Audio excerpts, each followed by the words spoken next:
Hi, kindergarten. So today for M, my hair is all weird in my glasses. N is for mismatch day. And when I was thinking about mismatching and things that don't go together, it made me think of one of my favorite books from when I was little. And you probably know it, but for some reason I just remember this as being one of my favorite books when I was little because I loved the pictures so much. So the book I thought we could read is called A Bad Case of Stripes.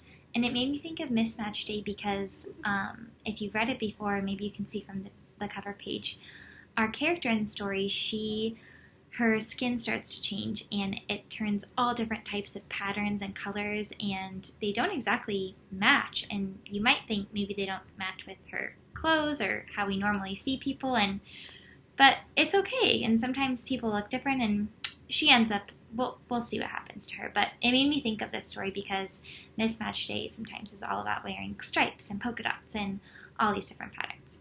So this is called A Bad Case of Stripes by David Shannon. All right. Camilla Cream loved lima beans, but she never ate them. All of her friends hated lima beans, and she wanted to fit in. Camilla was always worried about what other people thought of her. Today she was fretting even more than usual. It was the first day of school, and she couldn't decide what to wear. There were so many people to impress. She tried on 42 outfits, but none seemed quite right. So she put on a pretty red dress and looked in the mirror. But then she screamed. Her mother ran into the room, and she screamed too. "Oh, my heavens," she cried. "You're completely covered with stripes." This was certainly true. Camilla was striped from head to toe, and she looked like a rainbow. Mrs. Cream felt Camilla's forehead. "Do you feel all right?" she asked. "I feel fine," Camilla answered, "but just look at me." "You get back into bed this instant," her mother ordered. "You're not going to school today." Camilla was relieved. She didn't want to miss the first day of school, but she was afraid of what the other kids would say, and she had no idea what to wear with those crazy stripes. That afternoon, Dr. Bumble came to examine Camilla. "Most extraordinary," he exclaimed. "I've never seen anything like it. Are you having any coughing, sneezing, runny nose, aches, pains, chills, hot flashes, dizziness, drowsiness, shortness of breath, or uncontrollable twitching?" "No," Camilla told him. "I feel fine." "Well then," Dr. Bumble said, turning to Mrs. Cream, "I don't see any reason why she shouldn't go to school tomorrow. Here's some ointment that should help clear up those stripes in a few days. If it doesn't, you know where to reach me." And off he went. Can you believe even her tongue is striped? The next day was a disaster. Do you see her skin now?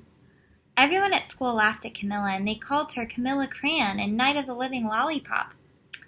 She tried her best to act as if everything were normal, but when the class said the Pledge of Allegiance, her stripes turned red, white, and blue, and she broke out in stars. What does that remind you of? Something that has to do with the Pledge of Allegiance. Our American flag. She kind of turned into the same patterns that are on our flag. The other kids thought this was great. One yelled out, "Let's see some purple polka dots." Sure enough, Camilla turned all purple polka dotty, and someone else shouted out, "Checkerboard!" And a pattern of squares covered her skin. Soon everyone was calling out different shapes and colors, and poor Camilla was changing faster than you can change channels on a TV. Can you imagine how she's feeling? I would feel worried and so confused and sad that people weren't being really kind. A lot of the people around her aren't being super kind to her. That night, Mr. Harms, the school principal, called. "I'm sorry, Mrs. Cream, but I'm going to have to ask you to keep Camilla home from school. She's just too much of a distraction, and I've been getting calls from the other parents. They're afraid those stripes might be contagious." Camilla was so embarrassed. She couldn't believe that 2 days ago everyone liked her, but now nobody wanted to be in the same room as her. Her father tried to make her feel better. "Is there anything I can get you, sweetheart?" he asked. "No, thank you," sighed Camilla. What she really wanted was a nice plate of lima beans, but she had been laughed at enough for one day. Have any of you ever had lima beans? They're not super, I don't know if it's a big kid food, but Camilla really likes them, and she's saying she really, really wishes she could have some. Now, this page always made me laugh, all of these doctors and all of her different patterns. Well, yes, I see, Dr. Bumble mumbled when Mr. Cream phoned the next day. I think I'd better bring in the specialists. We'll be right over. About an hour later, Dr. Bumble arrived with 4 people in long white coats.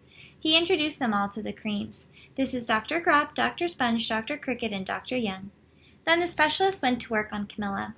They squeezed and jabbed and tapped and tested. It was very uncomfortable. Well, it's not the mumps, concluded Dr. Grop. Or the measles, said Dr. Sponge. Definitely not chickenpox, put in Dr. Cricket. Or a sunburn, said Dr. Young. Try these, said the specialists. They each handed her a bottle filled with different colored pills. Take one of each before bed, said Dr. Grop. Then they filed out the front door, followed by Dr. Bumble. That night, Camilla took her medicine. It was awful. When she woke up the next morning, she did feel different, but when she got dressed, her clothes didn't fit right. She looked in the mirror, and there, staring back at her, was a giant, multicolored pill with her face on it. Dr. Bumble rushed over as soon as Mrs. Cream called, but this time, instead of the specialists, he brought the experts. Dr. Gourd and Mr. Mellon were the finest scientific minds in the land. Once again, Camilla was poked and prodded, looked at, and listened to. The experts wrote down lots of numbers. Then they huddled together and whispered. Dr. Gourd finally spoke. It might be a virus, he announced. Suddenly, fuzzy little virus balls appeared all over Camilla. Or possibly some form of bacteria, said Mr. Mellon, and out popped squiggly little bacteria tails. Or it could be a fungus? And instantly Camilla was covered with different colored fungus blotches. The experts looked at Camilla and then looked at each other. We need to go over these numbers again back at the lab, Dr. Gourd explained. We'll call you when we know something. But the experts didn't have a clue, much less a cure. By now, the TV news had found out about Camilla. Reporters from every channel were outside her house telling the story of the bizarre case of the incredible changing kid. Soon a huge crowd was camped out on the front lawn. So everyone's trying to figure out what's going on with her. The Creams were swamped with all kinds of remedies from psychologists, allergists, herbalists, nutritionists, psychics, an old medicine man, a guru, and even a veterinarian.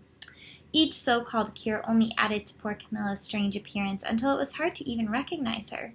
She sprouted roots and berries and crystals and feathers and a long furry tail, but nothing worked. One day, a woman who called herself an environmental therapist claimed she could cure Camilla. Close your eyes, she said. Breathe deeply and become one with your room. Do you see Camilla's face in her room, how her bed became her mouth and the pictures on the wall became her eyes?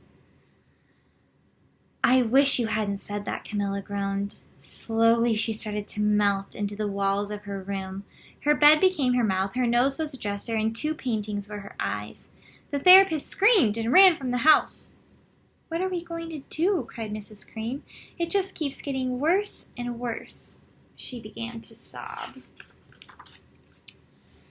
At that moment, Mr. Cream heard a quiet little knock at the front door. He opened it, and there stood an old woman who was just as plump and sweet as a strawberry. Excuse me, she said brightly. But I think I can help. She went into Camilla's room and looked around. My goodness, she said with a shake of her head. What we have here is a bad case of stripes. One of the worst I've ever seen. She pulled a container of small green beans from her bag. Here, she said. These might do the trick. Are those magic beans? Asked Mrs. Cream. Oh my, no, replied the kind old woman. There's no such thing. These are just plain old lima beans.